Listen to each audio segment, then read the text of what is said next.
Bonjour Alex. Véro, bonjour. Comment tu vas? Bonne heureuse année 2022. Je vais bien, merci. Bonne année à toi. Aujourd'hui, nous allons faire juste une vidéo où tu nous expliques l'origine du peuple Moba. Les Moba, les Gourma.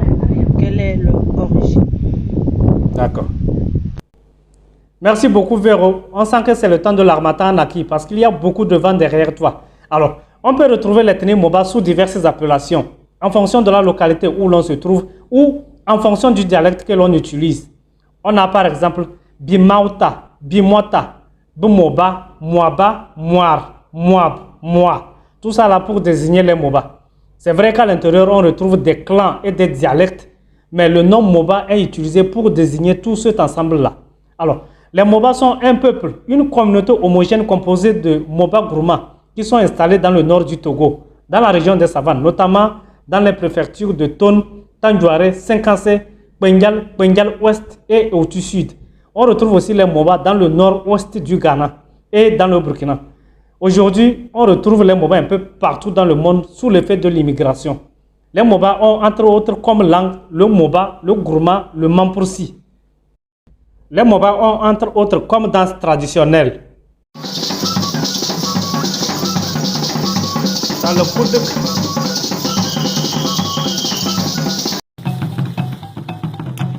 Gabon, Tana,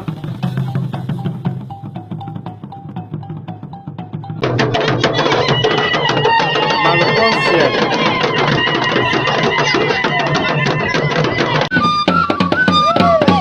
Gab,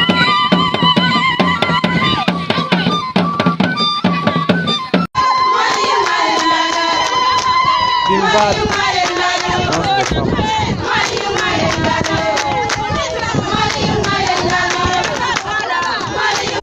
La boisson traditionnelle des Moba s'appelle le Tchakpa.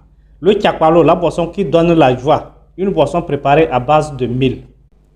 Aujourd'hui, la population des Moba au Togo est estimée à 800 000 habitants. C'est peut-être plus.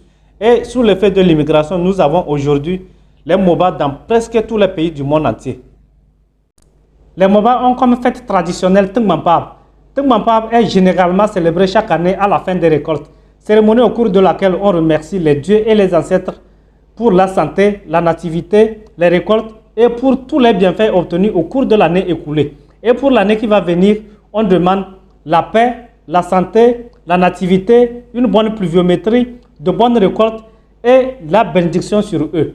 Les Moba sont généralement organisés en clans et à la tête de chaque clan se trouve un chef de clan respectable et respecté. Alors, d'où viennent les Moba?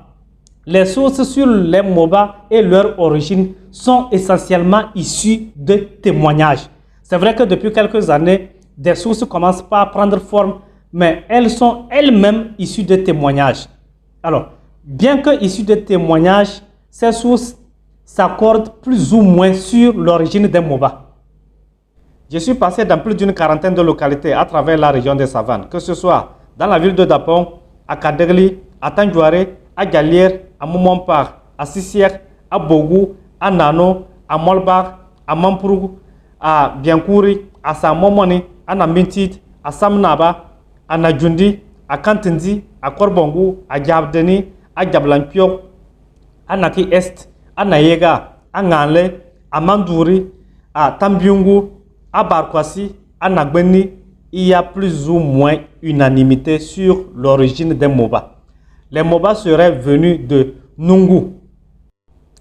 Nungu est une localité située dans le département du Korsi-Moro, dans la province du Sanmatega, dans la région centre-nord au Burkina Faso. Ailleurs, vous allez entendre dire aussi que les Moba seraient venus de Fada Ngourma, toujours au Burkina Faso. Mais une chose est sûre, les Moba sont venus du Burkina Faso autour du 15e siècle.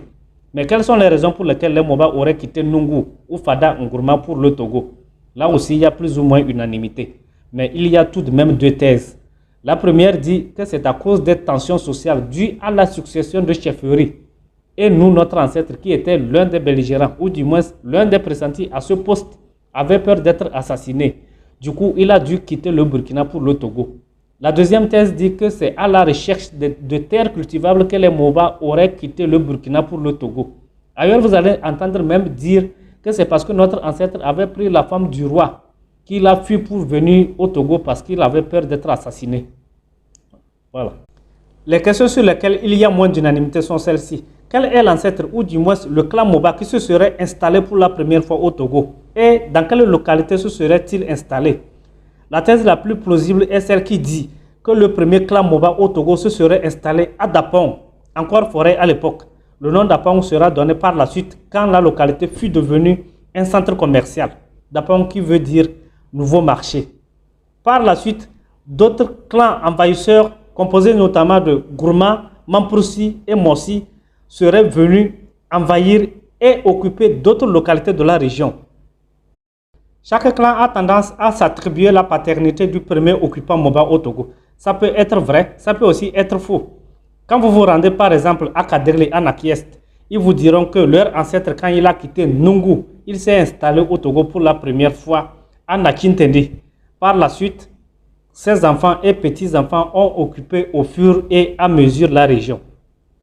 C'est juste pour vous dire que ce soit la date à laquelle les Moba se seraient installés au Togo pour la première fois, le clan qui se serait installé au Togo pour la première fois, les raisons pour lesquelles ce clan a quitté le Burkina pour le Togo, la localité dans laquelle ce clan se serait installé pour la première fois au Togo. Vous aurez les réponses à ces questions compte tenu du clan que vous interrogez. Parce que c'est plus ou moins linéaire. Chaque clan a quitté une localité du Burkina à un moment donné pour des raisons données et s'est installé au Togo dans une localité donnée qui forcément n'était pas encore occupée. C'est explicable. Un ancêtre de Yob, par exemple, n'est pas venu donner naissance à un ancêtre Nakolp ou Kimbiem. Wulug, Wulo, Wula. Ça vous dit peut-être quelque chose? Vers ce que je vais te présenter aujourd'hui, c'est un animal sauvage, mais ça peut se retrouver être aussi un parent. C'est le varan des savanes, une viande très appréciée par les Moba. Normalement, c'est les anciens qui en consomment. Mais bon, tout le monde peut en consommer, il n'y a pas de problème. Mais il peut arriver que vous retrouviez de façon anodine cet animal à la maison. Dans ce cas, ça peut ne plus être une viande, mais plutôt un parent. Qu'est-ce qu'il faut faire? Il faut lui faire des sacrifices composés notamment de miel, lait, beignets et sucre. Son séjour à la maison peut durer des heures, voire des jours. Dans ce cas, une consultation s'impose. Il peut arriver que c'est un parent qui vous a rendu visite. Vous consultez, on va vous dire ce que vous allez faire. Vous le faites, le lendemain, il va disparaître. C'est la même chose pour d'autres animaux, tels que le boa et plein d'autres animaux. Si vous avez une bouche mielleuse et que vous tuez pour manger, il peut arriver que c'est un de vos ancêtres ou l'enfant d'un fétiche. Et là, vous vous attirez des ennuis. C'est la même chose, même pour les animaux domestiques. Avant, normalement, quand vous voyez un animal domestique chez vous qui ne vous appartient pas, et vous demandez, l'animal n'appartient à aucun de vos voisins, vous allez à une consultation. On peut vous dire que l'animal a été envoyé par un de vos ancêtres ou par un fétiche pour que vous le gardiez.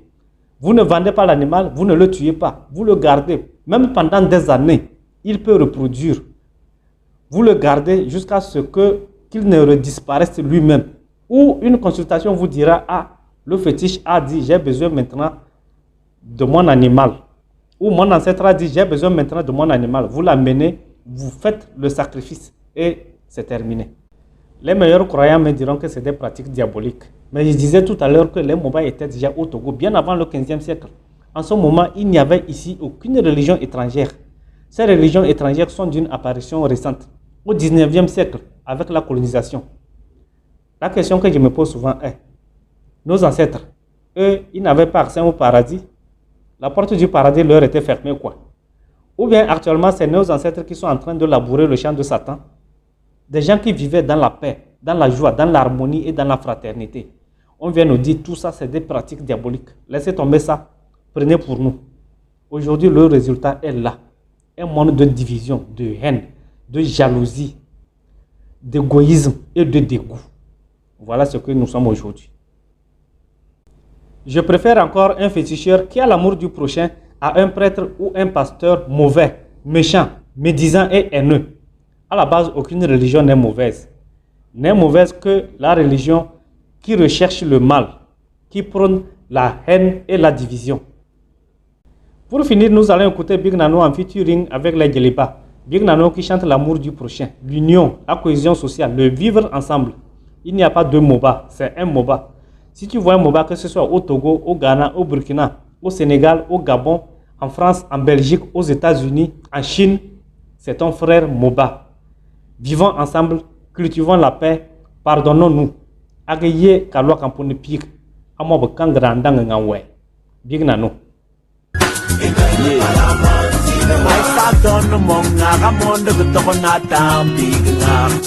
Natane yumo naga penyi palawa benda iya palenga natana mandanya lemanya waki tendala ka kweno melenga lulun tana polpo tengah tu mongo dagangan ganti tensali romo natane motor tiebongan ye titemo Umbaye gula kampun pi guma bukang dagar ngawe Big Nano mada motor la pie digala maye payene ibene palama